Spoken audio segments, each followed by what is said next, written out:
সময় যে বিশ্বটাকে আমরা শাসন করেছিলাম, আমরা বলতে মুসলিমরা, একদিন দুই দিন নয়, প্রায় 1200 বছর। কত বছর? সেই বিশ্বে আজকে আমরা সর্বত্র নির্যাতিত, নিপীড়িত। সারা বিশ্বে রক্ত ঝরছে মূলত মুসলিমদের। আরেক শ্রেণীর মানুষের রক্ত ঝরছে। এই রক্ত ঝরার কারণটা সূরা মাঈদার মধ্যে বলা আছে। কোন সূরায়? আল্লাহ পাক সূরা মাঈদার মধ্যে বলেছেন, নাসারা, যারা খ্রিস্টান নাসারা, তাদের মধ্যে কিছু পাপ আছে। এক নম্বর হচ্ছে ঈসা আলাইহিস সালামকে আল্লাহর সন্তান বলা, সুদকে হালাল করে নেওয়া, সমকামিতা, ব্যভিচার, মানুষের অর্থ সম্পদ অন্যায়ভাবে লুট করে খাওয়া এবং পরকালের কনসেপ্টে অবিশ্বাস করা। এরকম কিছু বড় বড় পাপের কারণে আল্লাহ পাক সূরা মাঈদার মধ্যে বলেছেন যে নাসারাদের দুটো গ্রুপের মধ্যে আল্লাহ পাক কিয়ামত পর্যন্ত যুদ্ধ বাঁধিয়ে রাখবেন। অনেক সময় আমরা হিস্ট্রি পড়তে গিয়ে এই প্রশ্নগুলোর উত্তর খুঁজে পেতাম না, যে প্রথম বিশ্বযুদ্ধের পিছনে কারণ কি, দ্বিতীয় বিশ্বযুদ্ধের পিছনে আসলে কারণ কি ছিল, সমকালীন বিশ্বের ফিতনাগুলোর মধ্যে কি কারণ। সূরা মাঈদা স্পষ্ট কথা বলেছে। আল্লাহ পাক বলেছেন এই পাপগুলোর কারণে আল্লাহ পাক কিয়ামত পর্যন্ত তাদের মধ্যে এরকম দ্বন্দ্ব, সংঘাত, যুদ্ধ বিগ্রহ লাগিয়ে রাখবেন। শুধু তাই নয়, আল্লাহ পাক আরো বলেছেন, যখনই তারা এইসব যুদ্ধের আগুন নিভিয়ে দেওয়ার জন্য চেষ্টা করবে, আল্লাহ পাক সেই যুদ্ধের আগুন আবার জ্বালিয়ে দিবেন। এই আয়াত যে সূরা মাঈদাতে আছে, দীর্ঘদিন পর্যন্ত আমি নিজেই জানতাম না, বা এই আয়াতটাকে যে বর্তমান বৈশ্বিক প্রেক্ষাপটে ইমপ্লিমেন্ট করা যায় এই জ্ঞানটুকু ছিল না। এখন বুঝতে পারছি যে কিয়ামত পর্যন্ত বিশ্বের মধ্যে এরকম যুদ্ধ বিগ্রহ চলবে, খ্রিস্টানদের মধ্যে যুদ্ধ বিগ্রহ চলবে। একদল জয়ী হবে, আর একদল পরাজিত হবে। যখনই তারা যুদ্ধের আগুন নেভানোর চেষ্টা করবে, আল্লাহ পাক আবার উস্কে দিবেন, আগুনটাকে আবার উস্কে দিবেন। এটা ওদের শাস্তি। এটা ওদের কি? কোন কোন পাপের কারণে বললাম? এক নাম্বার শিরকের কারণে। কিসের কারণে? সবচেয়ে বড় শিরক হচ্ছে তারা নবী ঈসা আলাইহিস সালামকে আল্লাহ পাকের রাসূল না বলে আল্লাহ রাব্বুল আলামিনের সন্তান বলেছে। তারা মারিয়াম আলাইহিস সালামের ব্যাপারে বাড়াবাড়ি করেছে। তারা ওজায়ের আলাইহিস সালামকে আল্লাহর পুত্র বলেছে। তাদের মধ্যে কেউ কেউ, ওজায়ের আলাইহিস সালাম একজন নবীর নাম, তাকেও তারা আল্লাহর পুত্র বলেছে, এবং তারা পরে ইহুদি হয়ে গেছে। সমকামিতা, সুদ, ব্যভিচার, জিনা, অন্যদের উপর জুলুম, দুর্বলদের উপর জুলুম করা, মানুষের অর্থ সম্পদ অন্যায়ভাবে কেড়ে খাওয়া, এই পাপগুলোর কারণে আল্লাহ রাব্বুল আলামিন কিয়ামত পর্যন্ত তাদের মধ্যে এই যুদ্ধের দাবানলটা জ্বালিয়ে রাখবেন। তো বিশ্বের প্রেক্ষাপটে এই একটা অংশের মানুষ তার আপোষে ক্রন্দনে লিপ্ত আছে, আমরা দেখতেই পাচ্ছি। আর আমরা হলফ করে বলতে পারি যে বিশ্বে বড় বড় যে তিনটা ইস্যু এখন চলছে, তার মধ্যে একটা হচ্ছে ইউক্রেন রাশিয়ার যুদ্ধ। এটা এখন আর ইউক্রেন রাশিয়ার যুদ্ধ নয়, এটা হয়ে গেছে এখন পশ্চিমাদের সাথে রাশিয়ার যুদ্ধ। অন্যভাবে বলা যায় যে ইউনাইটেড নেশনসের যে মিলিটারি উইংস আছে ন্যাটো, এই ন্যাটোর সাথে যুদ্ধ চলছে এখানে রাশিয়ার। আর এই যুদ্ধটা আস্তে আস্তে পারমাণবিক যুদ্ধের দিকে মোড় নিচ্ছে। যারা মিলিটারি অ্যাফেয়ার্স সম্পর্কে পড়াশোনা করেন বা চোখ কান খোলা রাখেন, তারাই এগুলো প্রেডিকশন করছেন যে আল্লাহ না করুক সারা বিশ্বের মধ্যে একটা পারমাণবিক যুদ্ধ হতে পারে। আমরা দোয়া করি এমনটা যেন না হয়। কিন্তু পরিস্থিতি যা দেখা যাচ্ছে, এতে মনে হচ্ছে এত সহজে, এত অল্প সময়ে বিশ্বের এই ফাসাদ বন্ধ হবে না। এটাকে দিন দিন উস্কে দেওয়ার চেষ্টা করা হচ্ছে এবং এই যুদ্ধটাকে দীর্ঘায়িত করার চেষ্টা করা হচ্ছে। কারা করছে? ওই পশ্চিমারাই করছে। যে পশ্চিমারা মুসলিমদের কাছ থেকে 1914 থেকে 18 সালের মধ্যে পুরো বিশ্বের রাজনৈতিক ক্ষমতা কেড়ে নিয়েছে, ওই পশ্চিমারাই করছে। যারা বিশ্বের প্রত্যেকটা মুসলিম কান্ট্রিকে টুকটা টুকটা করে বিভক্ত করে দিয়েছে, ওরাই করছে। যারা বিশ্বের মুসলিম কান্ট্রিগুলোকে বিভিন্ন তন্ত্র মন্ত্রের বেড়া জলে ফেলেছে, পলিটিক্যাল সেক্টরগুলোকে করাপ্টেড করে ফেলেছে, ইকোনমিক সেকশনগুলোতে সুদ ছড়িয়ে দিয়েছে, যারা এখন সংস্কৃতির মধ্যে আমাদেরকে পশ্চিমা কালচার শেখাচ্ছে এবং অভ্যস্ত করছে, এমনভাবে অভ্যস্ত করেছে যে আমাদের বাথরুমের কমোডগুলো পর্যন্ত সব ইংলিশ। আর যারা এখন মুসলিমদের শিক্ষা ব্যবস্থার মধ্যেও মাথা ঢোকানোর চেষ্টা করছে, তো এরাই তারা যারা এই যুদ্ধটাকে লম্বা করার জন্য ফিকির করছে। এটা বিশ্বের একটা বড় ইস্যু। এই ইস্যুটায় মুসলিমরা যে খুব আরামে আছে এমন নয়। মনে করার কোনো সুযোগ নাই যে এটা পশ্চিমাদের মধ্যে যুদ্ধ, আমরা ইফেক্টেড হব না, বিষয়টা এমন নয়। বরং এই একটা ইস্যুতেই সারা বিশ্বে এক্সপোর্ট ইম্পোর্ট কলাপস করছে, বৈদেশিক বাণিজ্য ঝুঁকির মুখে পড়ছে। কোনো কোনো ক্ষেত্রে ডলারের বিপরীতে বিভিন্ন মুদ্রার মান কমে যাচ্ছে, কোনো কোনো ক্ষেত্রে গ্যাস এবং তেলের দাম বেড়ে যাচ্ছে, নিত্য প্রয়োজনীয় জিনিসপত্রের দাম বেড়ে যাচ্ছে, কারণ যুদ্ধের কারণে এক্সপোর্ট ইম্পোর্ট কলাপস করছে। এবং যখন এক্সপোর্ট ইম্পোর্টটা কলাপস করে তখন কি হয়? তখন মুদ্রাস্ফীতি হয়। মুদ্রাস্ফীতি মানে টাকা ফুলে যাওয়া নয়, মুদ্রাস্ফীতি মানে হচ্ছে ডলারের বিপরীতে টাকার মান কমে যাওয়া। মনে করেন, কথার কথা বলছি, যদি এমন হয় যে $1 = 100 টাকা, আর বৈশ্বিক সংকটের কারণে যদি ডলারের দাম বেড়ে যায়, টাকার মান কমে যায়, তখন দেখা যাবে $1 = 125 টাকা। এমন হতে পারে। এই যে 25% বা 20% যে দামটা বেড়ে গেল, তার মানে আপনি আপনার বেতনের 20% শ্রমটা হারিয়ে ফেললেন। আপনার বেতন যদি হয় 100 টাকা, এখন আপনার বেতন হচ্ছে 80 টাকা, অথচ 80 টাকা অর্জনের জন্য আপনাকে 100 টাকা শ্রম দিতে হবে। তো এগুলো কিন্তু একটা ইস্যু সারা বিশ্বে ব্যাপক প্রভাব ফেলে। একটা যুদ্ধ এমনি এমনি লাগানো হয় না, এটা পরিকল্পিত। কারণ বিশ্বে এভাবে যদি ম্যাসাকার না করা হয়, তাহলে নতুন শক্তি আত্মপ্রকাশ করে না। যারা বিশ্বের ইতিহাসগুলো একটু পড়ে দেখেছেন, ওয়ার্ল্ড হিস্ট্রি, তারা বুঝতে পারবেন যে বিশ্বে যখনই কোনো পরাশক্তি আত্মপ্রকাশ করেছে, তখন একটা বড় যুদ্ধের প্রয়োজন হয়েছিল। যেমন প্রথম বিশ্বযুদ্ধ, ওই সময় সারা বিশ্বে দাপটের সাথে কয়েকটা কান্ট্রি রুল করতো। তার নাম জার্মানি, একটা হচ্ছে ব্রিটেন, এবং রাশিয়া চেষ্টা করেছে। তাদের পরে যখন অটোম্যানদেরকে পরাজিত করা হয়েছে, তখন নতুন শক্তি হিসেবে আত্মপ্রকাশ করেছে ইউনাইটেড স্টেট। তার আগ পর্যন্ত কিন্তু মানুষ তাকে খুব একটা চিনত না। বিশ্বের পরিবর্তনের জন্য একটা বড় যুদ্ধের প্রয়োজন হয়। সিরিয়ার অবস্থা যখন খারাপ ছিল, আমরা মনে করছিলাম যে হয়তোবা নতুন কোনো রুলিং স্টেট পৃথিবীতে আসবে, তো তখন হয়নি, আলহামদুলিল্লাহ। এখন এই ইস্যুটাকে কেন্দ্র করে মনে হচ্ছে বিশ্বে আরও একটা নতুন চালিকা শক্তি স্টেট আসতে পারে। সেটা কে? আমরা একটু অনুমান করব আজকে। কেন অনুমান করব? কারণ তাদের সাথে মুসলিমদের ভবিষ্যৎ জড়িত আছে, তাদের সাথে মুসলিমদের ভবিষ্যৎ জড়িত আছে। এবার আপনাকে আমি একটা দ্বিতীয় ইস্যুর দিকে নিয়ে আসি। সারা ওয়ার্ল্ডে দ্বিতীয় একটা ইস্যু চলছে এখন, সেটা হলো কোরআন পুড়িয়ে দেওয়া ইস্যু। কি ইস্যু? কারা পুড়িয়ে দিচ্ছে? আমরা মুসলিমরা কি কখনো অন্য কারো ধর্মগ্রন্থ পুড়িয়ে দিয়েছি? আমরা বরং এই কথা বলি যে কোনো মুসলিম ততক্ষণ পর্যন্ত মুসলিম হতে পারবে না যতক্ষণ পর্যন্ত সে ঈসা আলাইহিস সালামকে নবী বলে স্বীকার না করছে। আমাদের চাইতে নবী ঈসা আলাইহিস সালামকে কেউ বেশি সম্মান করে। আমরা বলছি কেউ মুমিনই হতে পারবে না, মুসলিম হতে পারবে না, যদি সে ঈসা আলাইহিস সালামকে আল্লাহর নবী বলে স্বীকার না করে। এখন তার অনুসারীর দাবিদাররা তাহলে কেন কোরআন পড়িয়ে দিচ্ছে? উত্তর, কুরআনুল কারীম তাদের বিকৃত ধর্মচর্চা এবং সারা বিশ্বব্যাপী তাদের জুলুম নির্যাতনের বিরুদ্ধে কথা বলছে বলেই তারা কোরআনের বিরুদ্ধে ক্ষোভ ছাড়ছে এখন। যেমন তাদের মধ্যে জেনাটা হালাল, যে যার সাথে ইচ্ছা জেনা করতে পারে, আর আল্লাহ পাক কোরআনে বলছেন জেনার ধার কাছেও যেও না।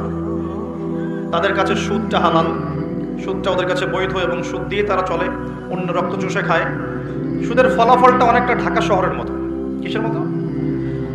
একটা অংশ দেখবেন দিন দিন রিচ হচ্ছে, দিন দিন রিচ থেকে রিচার হচ্ছে একটা অংশ, আর একটা অংশ দিন দিন প্রভার্টি এবং ডেস্টিটিউশনের মতো যাচ্ছে। প্রত্যেকটা বড় বড় শহরের এই চিত্র। সুদের মধ্য দিয়ে সারা বিশ্বের একটা অংশের মানুষ দিন দিন ধনী হয়েছে। সবার ক্ষতি হয়নি, কিন্তু ধনীরা আরো ধনী হয়েছে, আর গরিবরা দিন দিন তাদের অর্থ সম্পদের মান হারিয়েছে, তাদের অধিকার হারিয়েছে, তাদের জীবনযাত্রার মান কমে গেছে, প্রভার্টি এবং ডেস্টিটিউশনের মধ্যে চলে গেছে দরিদ্ররা। তারা এক কথায় বলতে পারি দাসত্বের শৃঙ্খলে আবদ্ধ হয়েছে, অর্থনৈতিক দাসত্বের শৃঙ্খলে আবদ্ধ হয়েছে। এটা ব্যক্তি থেকে শুরু করে সমাজ, কোনো কোনো ক্ষেত্রে রাষ্ট্র পর্যন্ত দাস হয়ে গেছে। আপনারা কি শ্রীলঙ্কার কথা জানেন? দেশটা যে দেউলিয়া হয়ে গিয়েছিল, কেন হয়ে গেছে? মূল কারণটা কি? দুইটা কারণ বল। কয়টা কারণ? অনেকে তিনটা চারটা কারণ বলেন। অর্থনীতিবিদ যারা আছেন, আমাদের দেশের বড় বড় অর্থনীতিবিদ যারা আছেন, তারা 4টা থেকে 5টা কারণ বলেন। আমি স্টাডি করেছি। আমরা ইসলামিক সেন্সে দেখি দুটো কারণ। কয়টা কারণ? 1 নাম্বার দুর্নীতি। 1 নাম্বার কি? দুর্নীতি। 2 নাম্বার হচ্ছে রিবা বা সুদ। ব্যাস, যথেষ্ট। বাকি যেগুলো অপরিকল্পিত প্রজেক্ট ইত্যাদি ইত্যাদি, এগুলো অত মেজর কারণ নয়, এগুলোকে সামাল দেওয়া যেত। মূল কারণ দুটো, একটা হচ্ছে করাপশন বা দুর্নীতি, একটা হচ্ছে রিবা বা সুদ। আপনারা কি জানেন এই উপমহাদেশের মধ্যে আরো একটা কান্ট্রি ঠিক শ্রীলঙ্কার মতো পরিণতি বরণ করতে যাচ্ছে? নো, বাংলাদেশ না, এক্স্যাক্টলি পাকিস্তান। অথচ তারা এই তো আমাদের মহান মুক্তিযুদ্ধে কত নির্মমভাবে আমাদের ভাইদেরকে হত্যা করেছিল না? এটা কি ন্যায় ছিল না অন্যায় ছিল? আচ্ছা, কি উদ্দেশ্য ছিল ওদের? ওরা চাইতো আমাদেরকে শাসন করতে, আমরা দাসত্বের শৃঙ্খলা থাকবো, ওরা আমাদেরকে শাসন করবে। আজকে দেখেন মাত্র 30 থেকে 40-50 বছরের ব্যবধানে আল্লাহ পাকের কি ফয়সালা। আমরা কারো ক্ষতিতে কিন্তু খুশি হই না। আল্লাহ পাকের ফয়সালা দেখুন, এমন একটা জায়গায় চলে গেছে যে হয়তো তাদের কাছে ওষুধের কাঁচামাল আছে 2 দিনের। কয় দিনে? গতকালকে রিপোর্ট, ওষুধ তৈরির যে কাঁচামাল প্রয়োজন হয়, যেগুলো বাইরে থেকে মানুষ ইম্পোর্ট করে, যেগুলো শিপ থেকে নামানো হয়, এগুলো নামানোর মতো ডলার তাদের কাছে নাই যে ডলার দিয়ে সেগুলো নামাবে। 2 দিনের মেডিসিন আছে ওদের কাছে। আপনারা জানেন না, আমাদের টাকার হিসেবে যদি $1 সমান সমান 80 বা 100 টাকা হয়, অলরেডি তাদের কাছে $1 সমান সমান প্রায় 375 রুপি পাকিস্তানের। এবং তাদের মুদ্রাস্ফীতি অনেক বেশি। সুদের কারণে, পশ্চিমাদেরকে বন্ধুরূপে গ্রহণ করার কারণে, কোনো ক্ষেত্রে মুসলিমদের সাথে গাদ্দারি করার কারণে, কোনো ক্ষেত্রে করাপশনের কারণে এবং ডমিনেশন, জনগণের উপর ডমিনেশনের কারণে আজকে আস্তে আস্তে আস্তে আস্তে ওদের অবস্থা এমন একটা জায়গায় চলে গেছে। আল্লাহ না করুক, আমরা তো কারোর জন্য বদদুয়া করবো না, আল্লাহ না করুক, দেখা যাবে হয়তো 1 মাস রমজান মাসের মধ্যে দেখবেন দেউলিয়া হয়ে বসে আছে। এমন হতে পারে। কেন হচ্ছে বিষয়গুলো? কারণ রিবা। মূল কারণটা কি? রিবা এবং দুর্নীতি। মূল কারণটা কি? দুর্নীতি এবং রিবা। একটা কথা বলি, দুর্নীতিতে কিন্তু আমরাও কম না, অন্তত পক্ষে এদিকে কিন্তু আমরাও কম না। একটা সময় ছিল যখন আমরা 1 নাম্বার ছিলাম, মনে আছে? এটা ছিল 2005 সালের কথা। কত সাল? 2005 সাল। এখন কত? 2023। এখন আমাদের অবস্থা মাশাআল্লাহ আগের চেয়ে কিছুটা ভালো হয়েছে। এখন আমরা এই যে কারেন্ট অ্যাফেয়ার্স, যারা তোমরা পড়াশোনা করো, বিসিএস কোচিং করছেন, আপনারা জানবেন এখন আমরা কত নাম্বার? 13 নাম্বার। কত নাম্বার? 13 নাম্বার। কিছুটা তো উন্নতি হয়েছে। 1 নাম্বারকে জানেন দুর্নীতিতে কোন কান্ট্রি? সুদান, দক্ষিণ সুদান। কোন কান্ট্রি? দক্ষিণ সুদান কি মুসলিম কান্ট্রি না মুসলিম কান্ট্রি? মুসলিমরা টপে কেন? দুর্নীতির সাথে মুসলিমদের কোনো সম্পর্ক থাকার কথা কি? তাহলে আমরা টপে কেন? 1 নম্বরে কেন? দক্ষিণ সুদান 1 নম্বরে কেন? ওরা কি মুসলিম না? তাহলে শুধু লা ইলাহা ইল্লাল্লাহ মুখে বললেই মুসলিম হওয়া চায় না, যতক্ষণ পর্যন্ত না মানুষ কোরআন এবং সুন্নাহকে আমল করে দেখাচ্ছে। আপনারা কি জানেন সবচেয়ে কম দুর্নীতিপূর্ণ কান্ট্রি কোনটা? জানেন? ডেনমার্ক। হ্যাঁ, কে বলেছে? ডেনমার্ক। তার সাথে আরো একটা কান্ট্রি আছে, তার নাম হচ্ছে নিউজিল্যান্ড। কোন কান্ট্রি? এই দুটো কান্ট্রির কোনোটাই কি মুসলিম কান্ট্রি? তারা কি লা ইলাহা ইল্লাল্লাহ বিশ্বাস করে? তাদের সংবিধানে কোরআন আছে, তাদের আমলের মধ্যে রাসূলের সুন্নাত আছে, তারপরেও তারা দুর্নীতিমুক্ত হলো কিভাবে? তার মানে ওই শিক্ষাটুকু তারা ঠিকই কোরআন সুন্নাহ মোতাবেক আমল করেছে, শুধু মুখে লা ইলাহা ইল্লাল্লাহ হয়তো পড়ে। তাহলে আমি এতটুকু বোঝাতে চাচ্ছি, তারা কেন কোরআনকে বিরোধিতা করছে, কেন কোরআনকে পুড়িয়ে দেওয়ার চেষ্টা করছে? কারণ কোরআন এইসব অন্যায়ের বিরুদ্ধে কথা বলছে। এক, কোরআন সমকামিতার বিরুদ্ধে কথা বলছে। কোরআন সমকামিতার বিরুদ্ধে কথা বলছে, আর তাদের কাছে সমকামিতা হচ্ছে বাক স্বাধীনতা। একটা ছেলে চাইলে একটা ছেলেকে বিয়ে করতে পারে, একটা মেয়ে চাইলে একটা মেয়েকে বিয়ে করতে পারে। বলে নাউজুবিল্লাহ। আসলে বিয়ে তো ওখানে প্রয়োজন নাই, ওখানে প্রয়োজন সেক্সের। কিসের প্রয়োজন? সেক্সুয়াল সম্পর্ক। বিয়ের কোনো প্রয়োজন নেই। তারা ওখানে অবাধ এভাবে বিকৃত যৌন চর্চা করে, যেটা কোরআন সরাসরি হারাম করেছে। বরং কোরআন বলছে এমন পাপের কারণে কওমে লুতকে যে শাস্তি দেয়া হয়েছে, এই শাস্তি মহাবিশ্বে কাউকে দেয়া হয়নি। বলেন নাউজুবিল্লাহ। কওমে লুতের নাম তো শুনেছেন? লুত আলাইহিস সালামের কওম। এই কওমটাকে যখন আল্লাহ পাক ধ্বংস করেন, তখন মাটিটাকে উপরে উঠিয়েছিলেন, জমিনটাকে উপরে উঠিয়েছেন, উঠিয়ে আকাশ থেকে পাথর বর্ষণ করেছেন। বর্ষণ করার পরে আল্লাহ পাক উল্টা দিকে জমিনটাকে ধসিয়ে দিয়েছেন। এভাবে আল্লাহ রাব্বুল আলামিন কোনো কওমকে এর আগে ধ্বংস করেন নাই। তাহলে কোন কওমকে আল্লাহ পাক সবচেয়ে বড় শাস্তি দিয়েছেন বলেন? কওমে লূত। তো এই কওমে লূতের যে এই আপনার শাস্তি, এই শাস্তিটা কি তারা পাওয়ার যোগ্যতা অর্জন করেছে কি করে নাই? করেছে না করে নাই? এই জন্যই হয়তো বা শেষ জামানায় একটা হাদিস এসেছে, 10টা বড় বড় আলামত আছে শেষ জামানার। তার মধ্যে একটা হচ্ছে বিশাল একটা ভূমিকম্প হবে, একটা পৃথিবীর পূর্ব দিকে, একটা হচ্ছে পশ্চিম দিকে, আর একটা হচ্ছে পৃথিবীর মাঝখানে। আল্লাহ রাব্বুল আলামিন হয়তো ওই শাস্তি আবার পুনরাবৃত্তি ঘটাবেন। ওরা কেন কোরআনকে পুড়িয়ে দেয়? কারণ কোরআন এই সমকামিতার বিরুদ্ধে কথা বলছে, কোরআন এই সুদের বিরুদ্ধে কথা বলছে, কোরআন জেনার বিরুদ্ধে কথা বলছে, কোরআন এইসব করাপশনের এগেনস্টে কথা বলছে। এবং কোরআন বলছে যাররা পরিমাণ জুলুম যদি কেউ কারো উপর করে তারও শাস্তি তাকে ভোগ করতে হবে। একজন মানুষ বা একটা জাতি যদি অন্য কোনো জাতির উপর সামান্য জুলুমও করে, সেই শাস্তি আল্লাহ পাক তাকে ভোগ করাবেন কি করাবেন না? এবং সারা বিশ্বের দিকে তাকিয়ে দেখেন যে সারা বিশ্বের প্রত্যেকটা সেক্টরে তাদের জুলুম চলছে কি চলছে না? চলছে কি না? এই কারণেই তারা কোরআনের বিরুদ্ধে এত ক্ষোভ। তো এই বিষয়টা কি সারা বিশ্বে এখন হাইলাইটেড ইস্যু না? সারা বিশ্বে এই বিষয়টা নিয়ে খুব কথাবার্তা হচ্ছে না? এটাকে আমরা বলি ব্লাসফেমি, অর্থাৎ ধর্ম এবং ধর্মগ্রন্থকে অবমাননা করা। কিন্তু চিন্তা করবেন না, আল্লাহ রাব্বুল আলামিন নিজে এই কোরআন হেফাজতের দায়িত্ব নিয়েছেন। আল্লাহ পাক সূরা হিজরে বলেছেন, ইন্না নাহনু নাযালনা যিকরা ওয়া ইন্না লাহু লাহাফিজুন। নিশ্চয়ই আমি এই কোরআন নাজিল করেছি, এই কোরআন হেফাজত করার দায়িত্ব কার? আল্লাহ। এখানে আমি আপনাকে আরেকটা পয়েন্ট দেখিয়ে সামনের দিকে যাব। এবার ওই দিক থেকে চেহারাটাকে আমাদের দিকে ফিরিয়ে নিয়ে আসে, মুসলিমদের দিকে তাকান। মুসলিমদের মধ্যে কত পার্সেন্ট মানুষ এখন 5 ওয়াক্ত নামাজ পড়ে? কত পার্সেন্ট মানুষ বিশুদ্ধ করে কোরআন তেলাওয়াত করতে জানে? মুসলিম পরিবারগুলোর মধ্যে কত পার্সেন্ট পরিবারে ইসলামিক পর্দা চালু আছে? মুসলিমদের মধ্যে কত পার্সেন্ট মানুষ হালাল খাওয়ার চেষ্টা করে, হারাম থেকে বেঁচে থাকার চেষ্টা করে? মুসলিমদের মধ্যে কত পার্সেন্ট যুবক এখন জেনা থেকে বেঁচে থাকতে পেরেছ? মুসলিমদের মধ্যে কত পার্সেন্ট যুবক 5 ওয়াক্ত নামাজ পড়, ইসলামের বেসিক জ্ঞানগুলো জানো, কোরআন তেলাওয়াত করা, হাদিস পড়তে শেখা, হাদিসের চর্চা করা, কোরআনের তাফসীর পড়া, অনুবাদ পড়া? মুসলিমরা এই বেসিক কাজগুলো কত পার্সেন্ট মানুষ করছে? এদিকে আমাদেরকে বেশি ফোকাস করতে হবে। একটা অমুসলিম সমাজ কোরআনের উপর আক্রমণ করছে, পুড়িয়ে ফেলছে, এটা বেশি কষ্টদায়ক নাকি একটা মুসলিম পরিবারে জন্মগ্রহণ করেও এই বিগত 30-40 বছরে কোরআন পড়তে না শেখাটা বেশি লজ্জার? কোনটা? এবার বলেন, একটু চেহারাটা আমাদের দিকে ফেরা নেবেন, আয়নার সামনে দাঁড়াই। অমুসলিম, সে কোরআন সম্পর্কে কিছু জানে না এবং কোরআন তাদের চলমান জাহেলিয়াতের বিরুদ্ধে কথা বলছে, রাগে কোরআন পুড়িয়ে দিয়েছে। বুঝলাম কাজটা খুবই খারাপ, জঘন্য কাজ এবং নিন্দনীয়, ব্লাসফেমি। এটা সারা বিশ্বে একটা মানবতা বিরোধী অপরাধ। এই কাজটা অপরাধ কিনা? আচ্ছা, এখন মুসলিমদের দিকে তাকিয়ে দেখুন। আমি এখন মুসলিম পরিবারে জন্ম নিয়েছি, 20-30-40 বছর আমি কাটিয়ে দিলাম মুসলিম পরিবারে। জন্ম নেওয়ার পরেও, মুসলিম পরিবেশে থাকার পরেও, কোরআন সুন্নাহর বয়ান শোনার পরেও, জুমার নামাজ পড়ার পরেও, ঈদের নামাজ পড়ার পরেও, রমজানের রোজা রাখার পরেও, আলেম ওলামাদেরকে পেয়েও আমি যে কোরআন তেলাওয়াত করতে জানি না, এখন আমাকে কি করা উচিত? উত্তর দেন। এখন আমার কি করা উচিত? কে বড় অপরাধ করেছে? কে বড় অপরাধ করেছে?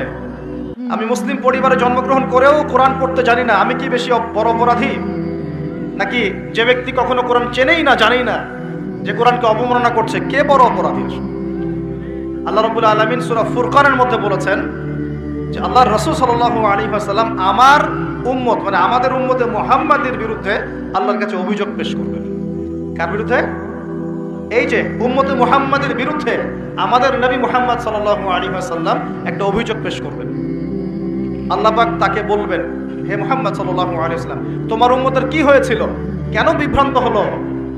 নবী সাল্লাল্লাহু আলাইহি ওয়াসাল্লাম তখন বলবেন যে ইন্না কওমি ইত্তাখাযু হাযাল কুরআনা মাহজুরা। পড়ে দেখেন সূরা ফুরকানে আমাদের নবীজি বলবেন, হে আল্লাহ, আমার উম্মত এই কোরআনকে, যা তুমি আমার প্রতি নাজিল করেছো, এই কোরআনকে অবজ্ঞা করে পরিত্যাগ করেছিল, এই কারণে তারা আজকে পথভ্রষ্ট হয়েছে।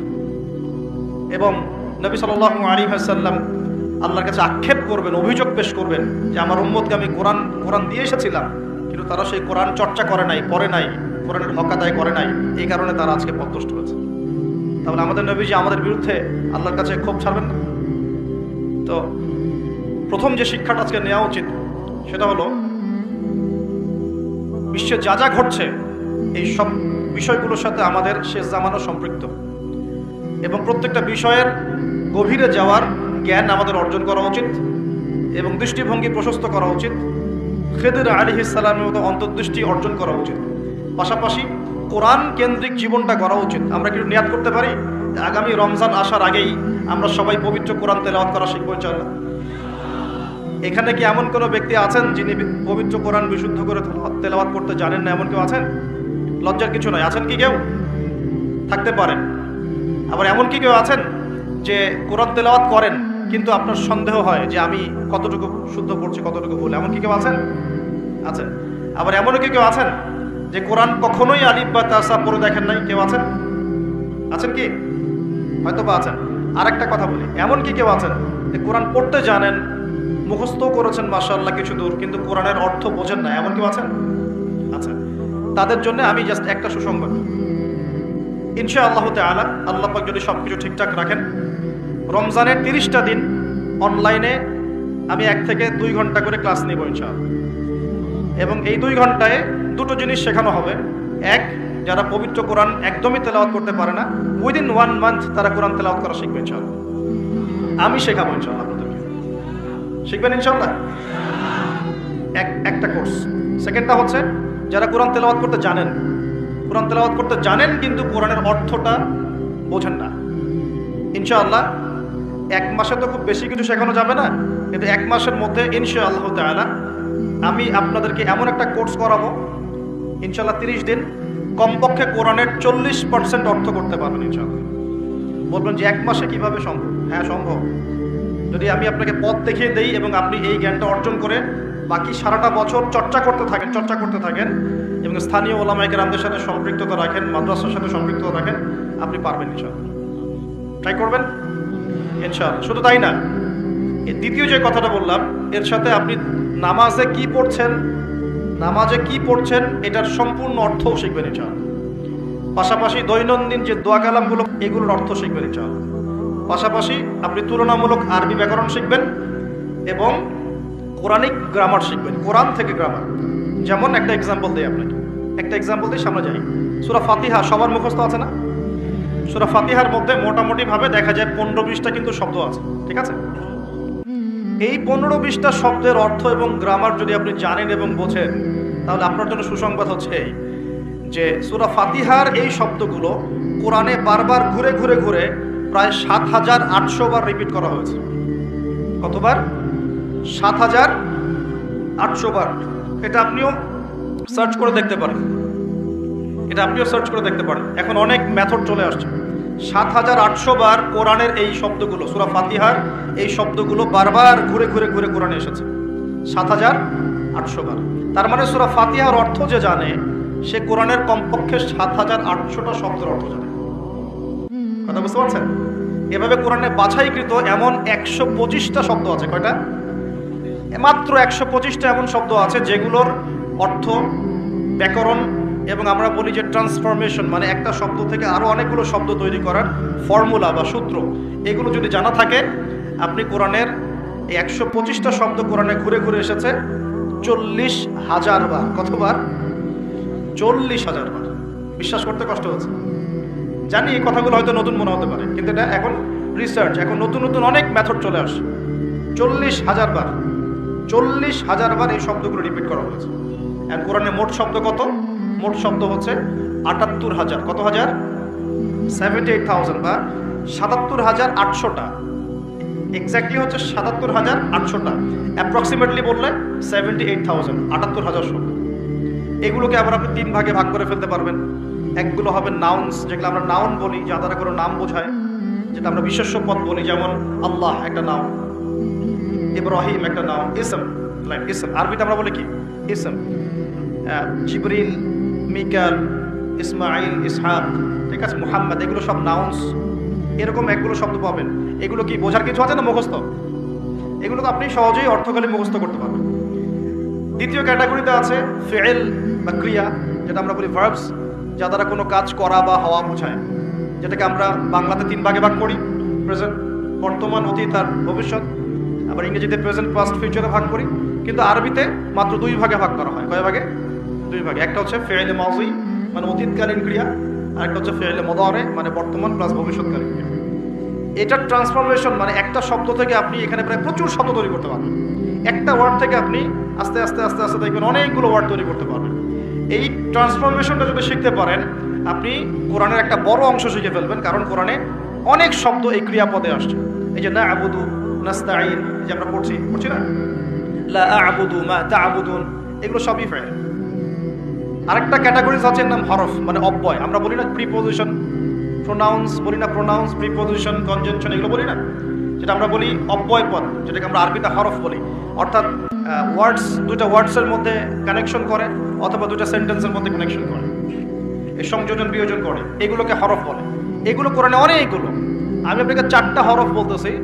একটা হচ্ছে মিন, একটা কি মিন। আমরা বলি না আউযু বিল্লাহি মিনাশ শাইতানির রাজিম, এই মিন, মিন মানে হতে বা থেকে। আউযু আমি আশ্রয় প্রার্থনা করছি, বিল্লাহি আল্লাহর কাছে, মিনাশ শাইতান শয়তান হতে, আর রাজিম মানে হচ্ছে বিতাড়িত। এই যে মিন মানে কি হতে, ঠিক আছে। এই মিন শব্দটা কোরআনে ঘুরে ঘুরে পাবেন আপনি প্রায় 3 থেকে 4 হাজার বার, 3 থেকে 4 হাজার বার। এরকমই আমরা পড়ি না যে আন, ফি, আলা, ইলা, হাত্তা, লা, লি, এই যে ছোট ছোট কিছু আপনি হরফ পান না কোরআন পড়তে গিয়ে, এই অল্প কিছু হরফ বারবার ঘুরে ঘুরে কোরআনে কয়বার আসে জানেন? 6 থেকে 7 হাজার বার। 6 থেকে 7 হাজার বার। মানে আপনাকে শুধু গ্রামারের ফাংশনটা শিখতে হবে, কিভাবে এই গ্রামার দিয়ে শব্দ তৈরি করতে হয় এবং কিভাবে অর্থ উঠাতে হয়। এর পাশাপাশি আপনি অনুবাদের সহযোগিতা নেবেন, পরে গিয়ে তাফসির আগে যাবেন, অনুবাদের সহযোগিতা নেবেন। 1 মাসে তো বেশি কিছু দেওয়া যাবে না বললাম আমি, কিন্তু আপনাকে আমি একটা ধারণা তৈরি করে দিতে পারবো যে হ্যাঁ কোরআন সহজে শেখা যায়, পসিবল। এবং এই সিলসিলা ধরে রাখতে পারলে 1 থেকে 2 বছর লাগবে ইনশাআল্লাহ। 1 থেকে 2 বছর আপনার লাগবে এই ব্যাকরণগুলো হজম করতে। এবং ইনশাআল্লাহ তখন আপনি নামাজ পড়তে যখন দাঁড়াবেন, ইনশাআল্লাহ বিশ্বাস করেন, আল্লাহর কসম করে বলছি, নামাজে আল্লাহু আকবার থেকে আসসালামু আলাইকুম ওয়া রাহমাতুল্লাহ পর্যন্ত আপনি যা পড়বেন তার অর্থ আপনি বুঝতে পারবেন ইনশাআল্লাহ, নিজেই বুঝতে পারবেন নামাজে কি পড়ছেন। এই জিনিসগুলোর অভাব আছে বলেই, এগুলোর ঘাটতি আছে বলেই আমরা ইবাদত করি কিন্তু ইবাদতের স্বাদ পাই না। ইবাদত করি ঠিকই, ইবাদতের মজা পাই না, ফিল করতে পারি না। এবং নামাজ পড়ি মনোযোগ থাকছে না, নামাজে দাঁড়াই কি পড়ছি বুঝতে পারছি না। তাই আমার মনোযোগটা কেমন? তারাবির নামাজে দাঁড়ালাম, তারাবি তো আমরা মাশাআল্লাহ কোনো মসজিদে, সব জায়গায় না, কোনো জায়গায় 3G 4Gও পড়া হয়। হ্যাঁ আচ্ছা, তবে এটা একটু স্লো পড়া উচিত। এখানে ধৈর্য আমাদেরও কম, আমাদেরও দোষ আছে। ইমাম সাহেব যখন লম্বা করে তেলাওয়াত করে তখন আমরা আবার বলি এত সময় নাই হাতে, তাড়াতাড়ি শেষ করে, বলি না? কোনো জায়গায় ইমাম সাহেবদেরকে মসজিদ কমিটিতে মনে হয় যে চাকরের মতো বিহেভ করে, এমন করে না? অথচ ইমাম সাহেব হচ্ছেন মসজিদের নেতা, সমাজের কি? সমাজের নেতা। তো তাকে তার জায়গায় সম্মান দিতে হবে, আল্লাহ পাক তৌফিক দান। তো আমরাই কিন্তু দোষী, আমরা ফোর্স করি তাড়াতাড়ি শেষ করেন, হাতে সময় কম, মার্কেটে যাওয়া লাগবে, ওয়াইফ অপেক্ষা করতেছে, ঈদের শপিং করতে হবে, তাই না? তো রমজান নিয়ে আমি একটু পরে একটু কথা বলবো, কিছু কথা আছে রমজান নিয়ে, খুব গুরুত্বপূর্ণ কথা, খুবই গুরুত্বপূর্ণ। আমার মনে হয় যে এই কথাগুলো এই সিজনে হয়তো আপনারা অন্য কোনো লেকচার বা মাহফিলে শোনেন নাই। রমজান নিয়ে কিছু কথা আছে। আগে এই জায়গায় বলি যে তারাবিতে আমরা অনেক কিছু পড়ি, কিন্তু তারাবি নামাজটার শেষে আপনি যে আব্দুর রহমান এদিকে ডাকেন, থেকে জিজ্ঞাসা করেন যে ভাই আব্দুল্লাহ আপনি তারাবি নামাজ পড়লেন, কত রাকাত পড়ছেন? যে 20 রাকাতই পড়ছি মাশাআল্লাহ। Okay fine. আচ্ছা, রাকাত সংখ্যা ঝগড়া নিয়ে আমি কথা বলতে যাচ্ছি, ঠিক আছে? এটা আমার সাবজেক্ট না, আমি এগুলো নিয়ে কথা বলি না। এটা মুফতি সাহেবরা বুঝবেন, ইমাম সাহেব মুস্তাহিদ যারা তারা বুঝবেন। তো কি পড়লেন ভাই? হ্যাঁ তারাবির নামাজ পড়লাম। কত রাকাত? পুরা 20 রাকাত পড়ছে। তো তেলাওয়াত কেমন ছিল? নামাজে কেমন মনোযোগ ছিল? নামাজে ইমাম সাহেব কি পড়েছে সেটা তো আর বুঝতে পারি নাই, কিন্তু তেলাওয়াতটা খুব সুন্দর সুরের ছিল, এটা বুঝতে পারছি। আমাদের কোরআনের বুঝটা এই পর্যন্ত, খুব সুন্দর একটা তেলাওয়াত করেছে, লেহানটা খুব সুন্দর ছিল, খুবই মাধুর্য মণ্ডিত ছিল, এটা কানে খুব ভালো লাগছিল, এটা শুনেছি। তো ওই আয়াতগুলোতে কি বলেছেন আল্লাহ পাক, আপনি কি হেদায়েত পেয়েছেন? না, আমি তো কোরআন অর্থ জানি না। তো এই অর্থটা যদি জানতাম তাহলে কি নামাজে মনোযোগ আরো বাড়তো না? নামাজে চোখ দিয়ে পানি পড়তো না? একটু মক্কা মদিনার দিকে তাকিয়ে দেখবেন তারাবির সময় এমনিতে নামাজে যখন নামাজ পড়ে ইমাম সাহেব টুকরে কেঁদে ওঠেন না? কেন করেন? কারণ তারা কোরআন তেলাওয়াত করে অর্থটাকে অ্যাবজর্ব করতে পারেন, অটোমেটিক্যালি আপনি নামাজটাকে কোরআনকে ফিল করতে পারেন। তাহলে আমরা যে 30 বছর নামাজ পড়লাম, একটা দিনও তো চোখ দিয়ে পানি বেরোলো না। আমরা যে 40 বছর নামাজ পড়লাম, খালি উঠলাম বসলাম, একটা দিনও তো সেজদায় আল্লাহকে পেলাম না, ফিল হলো না যে হ্যাঁ আল্লাহ আমার হয়ে গেছেন, আমি আল্লাহকে পেয়েছি। তো এগুলোর কারণ হচ্ছে, যে জায়গা থেকে এখানে আসলাম, এগুলো অন্যতম কারণ হচ্ছে কোরআন এবং নামাজে যা পড়ছি এগুলোর অর্থটা না বোঝা। তো অর্থটা বোঝার প্রয়োজন নাই। তো রমজান মাসে নিয়াত করেন, যারা কোরআন একদমই তেলাওয়াত করতে পারেন না, কোরআন তেলাওয়াত করা শিখবেন ইনশাআল্লাহ। উইদিন এ উইক, এক সপ্তাহের মধ্যেই একটা পোস্ট চলে যাবে ইনশাআল্লাহ।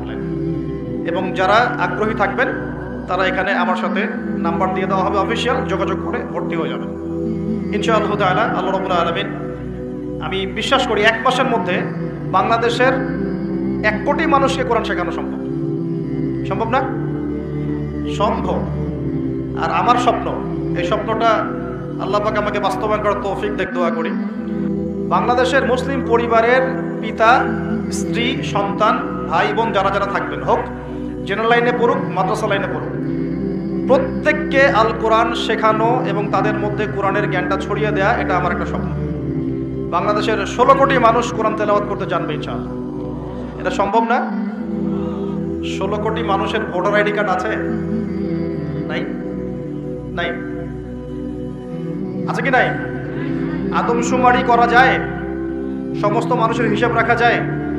সমস্ত মানুষের এনআইডি কার্ড করা যায়? সমস্ত মানুষকে একটা নিয়মের আওতায় আনা যায়? সমস্ত মানুষের ফিঙ্গারপ্রিন্ট নেওয়া যায়? যায় না? সমস্ত মানুষকে ক্লাস 5 পর্যন্ত পড়ানোর প্রাথমিক শিক্ষা নিশ্চিত করা যায়? সমস্ত মানুষকে কি মার্কসও পড়ানো যায়? যায়? সমস্ত মানুষকে কোরআনও শেখানো যাবে ইনশাআল্লাহ। যাবে না ইনশাআল্লাহ?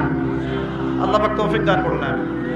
এবং বাংলাদেশের প্রত্যেকটা জেলায়, বাংলাদেশের প্রত্যেকটা বড় বড় জেলায়, যেটা আমাদের বিভাগীয় জেলা বলি, এই জেলাগুলোতে একটা করে এমন প্রতিষ্ঠান থাকতে হবে যে প্রতিষ্ঠানে একদম প্লে থেকে মাস্টার্স পর্যন্ত একদম এই পুরো সিলেবাসের মধ্যে চলমান জেনারেল সিলেবাসের সাথে ইসলামিক নীতি নৈতিকতা এবং কোরআন সুন্নাহর জ্ঞানকে একত্রিত করে ইনশাআল্লাহ একটা কনস্ট্রাকটিভ সিলেবাসে পড়াশোনা করাতে হবে ইনশাআল্লাহ। পারা যাবে? প্রত্যেকটা জেলায় একটা করে এমন যদি মার্কাজ থাকে, দেখবেন সমাজের হালত চেঞ্জ হয়ে গেছে ইনশাআল্লাহ। নাকি আমরা সবাই এখন উল্টাপাল্টা মতবাদগুলি পড়াশোনা করব? আমাদের সন্তানদেরকে কি আপনি আস্তিক বানাতে চান না নাস্তিক বানাতে চান? আমাদের সন্তানদেরকে কি আপনি আল্লাহওয়ালা বানাতে চান, আল্লাহ থেকে দূরে সরাতে চান? তার উদ্যোগ গ্রহণ করতে হবে। একমুখী শিক্ষা এই যুগে যথেষ্ট নয়। আপনি জেনারেল লাইনে পড়াশোনা করছেন, করেন, কিন্তু এই জেনারেল লাইনের জ্ঞানটাই এই যুগে যথেষ্ট নয় চলার জন্য। আপনাকে ইসলামিক জ্ঞানের প্রয়োজন আছে। আবার একই সাথে আপনি শুধুমাত্র ইসলামিক জ্ঞান নিয়ে পড়ে আছেন, জেনারেল উপকারী জ্ঞানগুলো নিচ্ছেন না, তাহলে আপনি কোরআন সুন্নাহকে হাতে নিয়ে ওদেরকে চ্যালেঞ্জ করতে পারবেন না। ওদেরকে চ্যালেঞ্জ করতে হলে এই জ্ঞানগুলোকে সমন্বয় করে আপনাকে সিলেবাস লঞ্চ করতে হবে। এটার জন্য খুব বেশি খাটনির প্রয়োজন নাই, খুব যে চেঞ্জ করতে হবে সব কিছু এমন না, জাস্ট এই দুটোকে একটা সমন্বয় করতে হবে। এই সমন্বয় করার জ্ঞান কিন্তু শুধু আমার আছে, আপনাদের নাই এমন নয়। এই জ্ঞান অনেকেরই আছে। শিক্ষা নিয়ে যারা ভাবেন তারা অনেকেই এটা করতে ক্যাপেবল, তারা পারবেন। একটু যদি চেষ্টা করেন পারবেন। এই চেষ্টাটা এখন একটা বড় চ্যালেঞ্জ। জ্ঞানের ক্ষেত্রে এই বিপ্লবটা ঘটানো এখন একটা বড় চ্যালেঞ্জ আমাদের ফিউচারের জন্য। যদি এখন আমরা এই জিনিসগুলো করতে ব্যর্থ হই, আগামী 20-30 বছর পর দেখবেন, আল্লাহ না করুক, এমন প্রজন্ম চলে আসবে যে বলবে যে আল্লাহকে আমি তো চিনি না। নাউজুবিল্লাহ। আমরা কি এটা চাই? আর শুধু আমরা যারা মাদ্রাসা মসজিদের সাথে সম্পৃক্ত, আমরাই কি ইসলাম নিয়ে চলবো, না এই জেনারেল ভাইরাও চলবে? জেনারেল লাইনের ভাইরা, ব্যবসায়ী, চাকরিজীবী, প্রশাসন, এরা কি সংখ্যায় কম না সংখ্যায় বেশি? তাদের মধ্যে ইসলাম ঢোকাতে হবে না? আল্লাহ পাক তৌফিক এনায়েত করুন। রমজানে কোরআন শিক্ষা চলবে ইনশাআল্লাহ, এবং প্রত্যেক জেলায় জেলায় একটা করে আদর্শ দ্বীনি প্রতিষ্ঠান গড়ে উঠবে ইনশাআল্লাহ তাআলা। এবং বড় বড় জেলাগুলোতে চেষ্টা করা হবে জেনারেল ভাইদের জন্য মাদ্রাসা গড়ে তোলা। এটা মাদ্রাসা ফর জেনারেল স্টুডেন্টস। এখানে জেনারেল ভাইরা পড়াশোনা করবে ইসলামিক পড়াশোনা, কারণ তাদের মধ্যে জেনারেল পড়াশোনা আগে থেকেই আছে। এখন পার্ট টাইম তারা এইভাবে শিখে 2 বছর, 4 বছর, 5 বছরের মধ্যে ইসলামিক বেসিক জ্ঞান অর্জন করবে ইনশাআল্লাহ। তখন এদেরকে দিয়ে আপনি দেশের বড় জনশক্তি তৈরি করতে পারবেন। আপনারা কি চায়নার নাম শুনেছেন? চায়নার নাম শুনেন না? আজকে থেকে 40 বছর আগে চায়নাতে দারিদ্র্যের হার কত ছিল জানেন? 69%। কত পার্সেন্ট? প্রায় 69 থেকে 70% মানুষ দারিদ্র্য সীমার নিচে ছিল।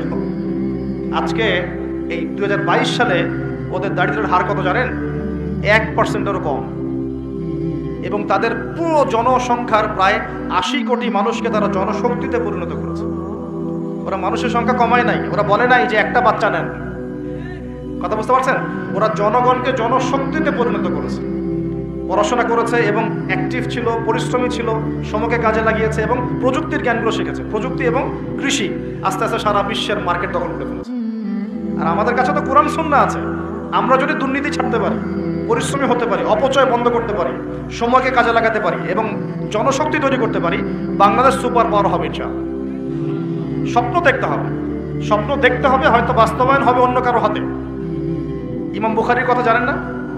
ইমাম বুখারীর নাম শুনেছেন না? ইমাম বুখারীর ওস্তাদ একদিন ক্লাসে বলছিলেন, এমন কি কেউ আছে আমার ক্লাসে, কি এমন কেউ আছে যে নবীর হাদিসগুলোর মধ্যে সহিহ জয়ীফগুলো যাচাই বাছাই করে আলাদা করতে পারে? এমন কি কেউ আছে?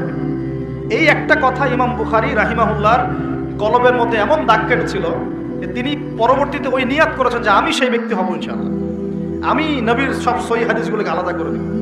দেখেন পরে ইমাম বুখারী রাহিমাহুল্লাহ তার যে কিতাব তিনি সংকলন করেছেন, এই কিতাবটা কি কিয়ামত পর্যন্ত অমর হয়ে আছে না? অতএব আমাকে করতে হবে জরুরি না। যদি এই থটসগুলো আপনাদের মধ্যে চলে যায়, পরবর্তীতে কেউ যদি এগুলো বাস্তবায়ন করে তাও চলবে ইনশাআল্লাহ। আল্লাহ পাক আপনাদের সবাইকে কথাগুলো বোঝার তৌফিক দান। আরেকটা খবর দেই, সেটা হলো এটা আমার স্ত্রী আমাকে বলতে বলেছে। আর বাসার ডিপার্টমেন্ট খুব জটিল ডিপার্টমেন্ট, এই ডিপার্টমেন্ট হ্যান্ডেল না করতে পারলে সমস্যা।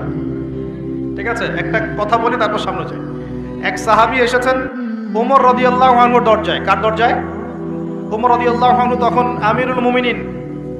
আমিরুল মুমিনিন তো বোঝেন, পুরো অর্ধবিশ্বের শাসক তিনি। এতটুকু রাষ্ট্রের না, অর্ধবিশ্বের শাসক। তো ওই সাহাবী এসে ঘরের কাছে দাঁড়িয়ে আছেন, একটা বিচার নিয়ে আসছেন। কি নিয়ে আসছেন? বিচার। দাঁড়িয়ে আছেন আর ভিতর থেকে কিছু শব্দ শোনা যাচ্ছে, কিছু উচ্চ শব্দ শোনা যাচ্ছে। তো অনেকক্ষণ পর আমিরুল মুমিনিন গেট খুলে বের হয়ে বলছেন, কি সমস্যা, কি জন্য আসছো, কি প্রয়োজন, কি হাজাত? তিনি বলছেন, ইয়া আমিরুল মুমিনিন, আসলে আমি যে বিষয়ে অভিযোগ করতে আসছিলাম তা আমি দেখলাম যে আমার অবস্থা আপনার চেয়ে ভালো, এই জন্য আমার অভিযোগের দরকার নেই। বুঝতে পারেননি? তখন আমিরুল মুমিনিন তিনি বলছেন যে আসলে দেখো, আমাদের স্ত্রীরা, তাদেরকে আমরা আল্লাহর কাছে একটা বড় বিশাল একটা অঙ্গীকার দিয়ে গ্রহণ করি। তারা আমাদের সন্তান ধারণ করে, আমাদের বাসা দেখাশোনা করে, খাবার দাবার তৈরি করে, কাপড় চোপড় ধোয়, সে আমার অনেক কাজ করে। এই কারণে মাঝে মাঝে তারা যদি একটু রাগ টাগ ছাড়ে তখন একটু সবর করে শুনতে হয়। এটা কে বলছেন? আমিরুল মুমিনিন, যিনি এক হুকুম দিলে পারস্য দখল হয়ে যাবে, একটা হুকুম দিলে রোমান সাম্রাজ্যের পতন ঘটে যায়, সে আমিরুল মুমিনিন বাসায় এইরকম অবস্থা আছে। তো ওই জন্য বললাম যে বাসা ঠিক থাকলে আসলে সব ঠিক। তো বাসাকে ঠিক রাখার স্বার্থে যেহেতু এটা দেখবে আবার, সে কারণে একটু বলতে হচ্ছে। রিকোয়েস্ট করেছে এটা যে আপনাদের এই মিরপুরেই ইনশাআল্লাহ তাআলা একটা বালিকা মাদ্রাসা গড়ে উঠছে ইনশাআল্লাহ, মেয়েদের মাদ্রাসা।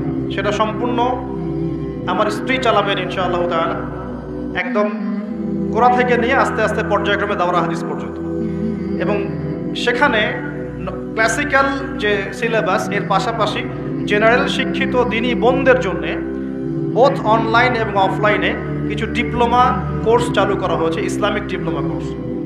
যেমন 6 থেকে 1 বছরের মধ্যে তারা 5টা থেকে 6টা সাবজেক্ট পড়বে, যেমন আকীদা, যেমন হাদিস, কোরআন তেলাওয়াত, রাসূলের জীবনী, ইসলামের ইতিহাস এবং ফিকহের মাসালাগুলো। এভাবে বইগুলো ভাগ করে দেওয়া হবে, সাবজেক্ট ভাগ করে দেওয়া হবে, অনলাইন অফলাইন বোথ, দুটোতেই তারা ক্লাস করতে পারবে। এভাবে 6 মাস 1 বছরের কিছু কোর্স তারা চালু করেছে।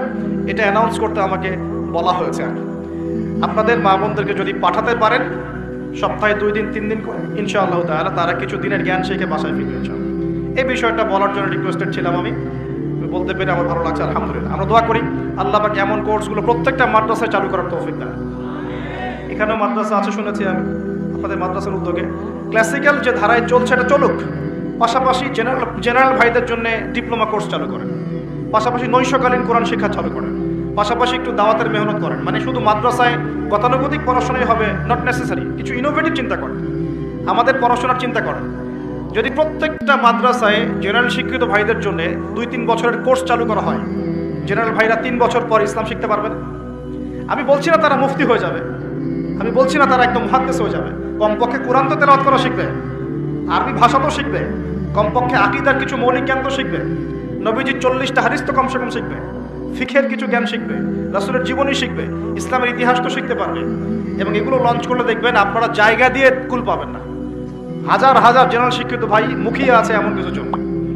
আল্লাহ পাক আমাদের মাদ্রাসা পরিচালকদেরকে বোঝার তৌফিক দিন এবং এই ধরনের পদক্ষেপগুলো গ্রহণ করার তৌফিক দান করুন। তো প্রিয় ভাইরা, বিশ্ব পরিস্থিতি সম্পর্কে সচেতন থাকেন এবং আসন্ন রমজানটাকে কাজে লাগান। কোরআন পুড়িয়ে দেওয়ার ইস্যুটা হোক আমাদের কোরআন শিক্ষার প্রেরণা, কোরআন পুড়িয়ে দেওয়ার ইস্যুটা হোক কোরআন শেখার প্রেরণা, যে আমি মুসলিম পরিবারে জন্ম নিয়েছি, আমি কেন কোরআন শিখবো না। আসুন কোরআন শিখি, কোরআন বুঝি এবং কোরআন দিয়ে আমরা জীবন গড়ি। আল্লাহ পাক তৌফিক এনায়েত করুন। আরেকটা বিষয়, চলমান টাটকা ইস্যু চলছে ওয়ার্ল্ডে, সেটা হলো ওই যে 1914 সালে যারা ব্রিটিশদের হাত ধরে মুসলিমদের জায়গাটা দখল করেছে, দখল করে আস্তে আস্তে মুসলিমদেরকে বের করে দিয়েছে, ল্যান্ড এক্সপ্যান্ড করেছে, সেখান থেকে সারা বিশ্বের পলিটিক্স, ইকোনমিক্স, ফাইন্যান্স, মিডিয়া, প্রযুক্তি নিয়ন্ত্রণ করা শুরু করেছে। ওরা এখন নতুন ঘোষণা দিয়েছে। কি ঘোষণা? যে আল আকসা যে মসজিদ আছে, এই মসজিদের নাম শুনেছেন তো? এই মসজিদটাকে সরিয়ে সেখানে একটা টেম্পল নির্মাণ করবে। খুশি হয়েছে? এবং বিগত 5-7 দিন ধরে যা চলছে সেটা হলো যে ফিলিস্তিনি কোনো মানুষকে দেখলেই গুলি করার এখতিয়ার দিয়ে দেওয়া হয়েছে। খুশি হয়েছে? এসবের খবরই নাই, বা এসবের খবরই নাই মুসলিমদের। মুসলিমরা পড়ে আছে যে ওঠেন বসেন, হ্যাঁ, চা খাই, কফি খাই, ডিজে, জিকির। আর আমরা তো দুটো জিনিস খুব ভালো পারি, এক হচ্ছে সমালোচনা, এক হচ্ছে ট্রল করা। এই ট্রল করতে করতে এক জোকারকে বানিয়ে দিয়েছেন আলেম, এক বাউলকে বানিয়ে দিয়েছেন আলেম, আর একজনকে বানিয়ে দিয়েছেন এমপি। আরেকটু হলে তো এমপি হয়ে যাইত। ট্রল করতে করতে এই ট্রল করতে করতে তোমরা মিডিয়ায়, ফেসবুক, ইউটিউবে ট্রল করতে করতে এমন পাবলিসিটি হয়ে গেছে যে এক বাউল গীত গায়, বাউল, হ্যাঁ, মানুষকে কমেডি দেয়, কমেডিয়ান, সে হয়ে গেছে আলেম। বড় বড় আলেমের ভুল ধরে তাদের বিরুদ্ধে কথা বলা শুরু করে। আর একজনকে ট্রল করতে করতে করতে প্রায় এমপি বানিয়ে ফেলেছে। এই দুটো স্বভাব চেঞ্জ করতে হবে জাতির। এই মজা নেওয়ার মানসিকতা, ট্রল করার মানসিকতা বন্ধ করতে হবে। এক, আর ইস্যু নিয়ে লাফালাফি করা যাবে না, ইস্যু পাগল হওয়া যাবে না। ইস্যু পাগল হয়ে সমালোচনার সংস্কৃতি ত্যাগ করতে হবে। আমাদের ঠান্ডা মাথায় চিন্তা করতে হবে যে আসলে আমরা কি করছি, কেন করছি, ইন ফিউচার আমাদের কি হবে, আমাদের সন্তানদের ভবিষ্যৎ কি, দিনের ক্ষেত্রে আমরা কি করতে পারি, আস্তে আস্তে কিভাবে ইসলামকে আগাবো, সর্বমহলে কিভাবে ইসলাম ঢোকাবো, চিন্তা করতে হবে। এভাবে এলোমেলো কাজ করে লাভ নাই। এলোমেলো একটা ইস্যু এখন, আরেকটা ইস্যু পরে, এই ইস্যু পাগল হবেন না, ট্রল পাগল হবেন না, ব্যক্তিত্ব ধরে রাখেন। কিছু কিছু মানুষ ওয়াজ মাহফিল স্টেজে বসে মেয়েদের মতো কথা বলে, মেয়েদের মতো ঢং করে কথা বলে। আশ্চর্য! কেউ কেউ এসে গীত গাচ্ছে, কেউ কেউ এসে ডিজে জিকির করছে, কেউ কেউ মানুষকে উঠবাস করাচ্ছে। আজীব একটা ব্যাপার। ওয়াজ মাহফিলের এই মঞ্চগুলো কি সার্কাস হয়ে গেল? এই মাহফিলগুলো বরকতময়। মানুষ দূর দূরান্ত থেকে এখানে আসে। কি জন্য আসে? যাতে একজন ভালো মানের আলেম, ভালো স্কলার, ভালো দায়ী কেউ আসবেন, কনস্ট্রাকটিভ কোনো কথা হবে, আমরা একটা মেসেজ পাবো, বাসায় চলে যাবো। এখানকার এক একটা সেকেন্ড ইম্পর্টেন্ট, এক একটা মিনিট ইম্পর্টেন্ট। বসে বসে স্ত্রীর সাথে কথা পর্যন্ত বলতেছে, বসে বসে কি দেখ, কত কি সার্কাস দেখতে হচ্ছে। সার্কাস চলতেছে বাংলাদেশের মাটিতে। কি ফাইজলামি শুরু হলো এগুলো? আমরা কি আমাদের গায়রত, ব্যক্তিত্ব সব হারিয়ে ফেললাম নাকি? আর এসব এদেরকে ঘটা করে ডেকে এনে লক্ষ লক্ষ টাকা খরচ করে মাহফিল করতে হবে? এর চেয়ে তো মসজিদ ভিত্তিক তালিম চালু করা অনেক ভালো। বিশ্বাস করেন, আমি আপনাদেরকে ওয়াদা করছি যে এবার যে মাহফিলে এসে আমার যে অভিজ্ঞতা হয়েছে, এর পরের বছর আমি এত মাহফিলে যাব না। আমি নিজেই বলতেছি। অল্প কিছু মাহফিল হয়তো হাতে নেওয়া হবে, যেটাতে কোয়ালিটি থাকবে, ভালো পরিবেশ আছে, কথা বলার পরিবেশ, শিক্ষিত মহল আছে, ভালো কমিটি আছে। আমার খুব বাজে কিছু অভিজ্ঞতা হয়েছে। মনে হয়েছে যে আমি মনে হয় এখানে এসে খারাপ হয়ে গেলাম, মনে হচ্ছে আমি আগেই মনে ভালো ছিলাম, এখানে এসে খারাপ হয়ে গেলাম, এমনও মনে হচ্ছে। আগেই ভালো ছিলাম, মসজিদে খুতবা দিতাম, মসজিদ ভিত্তিক সেমিনার হতো, একটা হাদিসের উপর দার্স হতো, এগুলো অনেক ভালো ছিল। বলছি না যে এর সব কিছুই খারাপ, এটা বলছি না, কিন্তু এখানকার একটা অংশ আছে যেটা এই পবিত্র জিনিসটাকে অপবিত্র করে ফেলছে। এখানে ইসলামিক বিষয়গুলোকে অন্যের সামনে হাসি ঠাট্টার পাত্র বানানো হচ্ছে। এখানে অহেতুক কেচ্ছা কাহিনী বলে অনেক জায়গায় সময় নষ্ট করা হচ্ছে। হ্যাঁ, কোনো কোনো ক্ষেত্রে মাহফিল টাকা কালেকশনের মৌসুম বানানো হচ্ছে, কোনো কোনো ক্ষেত্রে এখানে পাবলিসিটি পপুলারিটি ভাইরাল হওয়ার চেষ্টা করা হয়েছে, কোনো কোনো ক্ষেত্রে কাজ নাই সারাদিন এর পিছনে কে ওর পিছনে কে, ওর কোন দোষ এর কোন দোষ, এগুলোর চর্চা করা হয়েছে, এগুলো চলেছে। আমি নিজেও নিয়াত করেছি যে এখান থেকে আস্তে আস্তে আমি সরে যাব। কাজ করার অনেক জায়গা আছে, শিক্ষা প্রতিষ্ঠানে কাজ করা যায়, দিনের দর্শ দেওয়া যায়, নিজে জ্ঞান অর্জন করা যায়, বড় বড় ডিগ্রি সার্টিফিকেট অর্জন করা যায়, পড়াশোনা করা যায়, পিএইচডি করা যায়, অনেক কাজ করা যায়।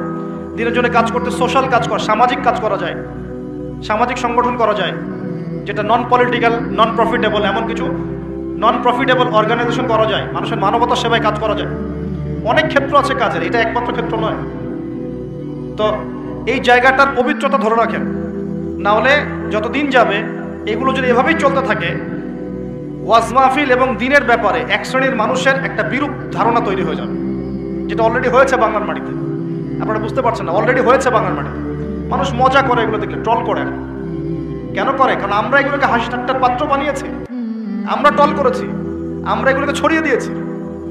আল্লাহ পাক আমাদেরকে বোঝার তৌফিক দান করুন। আর ইউটিউবার ফেসবুকার যারা থাকবে, তোমাদেরকে বলি একটা নসিহত, চিলে কান নিল টাইপের মানুষ হবার কথা। চিলে একটা কান নিল বাস তুমি দৌড়ানো শুরু করলা, এ ধরনের মানুষের কোনো ব্যক্তিত্ব থাকে না, এ ধরনের মানুষের কোনো সততা থাকে না। এরা স্রেফ কিছু ভিউজ এবং ডলার চায়, আর কিছু না। এবং এর মধ্য দিয়ে ইসলামের উপকারের জায়গায় বড় বড় ক্ষতি হয়ে যায়। কি প্রচার করা যাবে, কি করা যাবে না, কোন অংশটুকু দেওয়া যাবে, কোনটা দেওয়া যাবে না, কোনটা দিলে কি ইম্প্যাক্ট পড়তে পারে, এটার জ্ঞান তোমাকে অর্জন করতে হবে। আল্লাহ রাব্বুল আলামিন আমরা সবাইকে বিষয়গুলো বোঝার তৌফিক দান করুন। উম্মাকে নিয়ে স্বপ্ন দেখবেন। আমি বলি কি প্রিয় ভাইয়েরা, নিজে আগে নিজের কবরের ফিকির করি, নিজে আগে নিজের কবরের ফিকির করি যে আমাদেরকে আমাদের কবরে যেতে হবে, কি নিয়ে যাব, কতটুকু নামাজ পড়লাম, কতটুকু আমল করলাম, কতটুকু কোরআন চর্চা করলাম, কতটুকু দিনে ইলম অর্জন করেছি, আমল করেছি, বাস্তবায়ন করেছি, এই ফিকিরটাকে করি। অন্যের পিছনে পড়ে থাকার চাইতে আগে নিজের পিছনে পড়ে থাকি, নিজের চেহারাটাকে আয়নায় দেখি। আল্লাহ পাক তৌফিক দান করুন। এরপর প্রিয় ভাইয়েরা, যেটা বেশি প্রয়োজন সেটা হলো আমাদের সন্তানদেরকে মানুষ করে যাওয়া। আমাদের সন্তানদেরকে মানুষ করে যেতে না পারলে সমস্যা। এখন যা পড়াশোনা হচ্ছে দেখতেই পারছেন কি হচ্ছে, এভাবে চলতে থাকলে সমস্যা আছে। জ্ঞান কাকে বলে? আল্লাহ পাক সূরা আলাকে বলেছেন, ইকরা বিসমি রাব্বিকাল্লাযী খালাক, পড়ো তোমার সেই রবের নামে যিনি তোমাকে সৃষ্টি করেছেন। এই আয়াতের অর্থ কি? প্রত্যেক ইনস্টিটিউশনে আয়াতটা লেখা আছে দেখবেন, কিন্তু অর্থটা কি? অর্থ হচ্ছে, শোনেন, জ্ঞান সেটাই, ইকরা পড়ুন আপনার রবের নামে, জ্ঞান সেটাই যা আমাকে আমার রবের দিকে নিয়ে যাবে, রবের কাছাকাছি নিয়ে যাবে।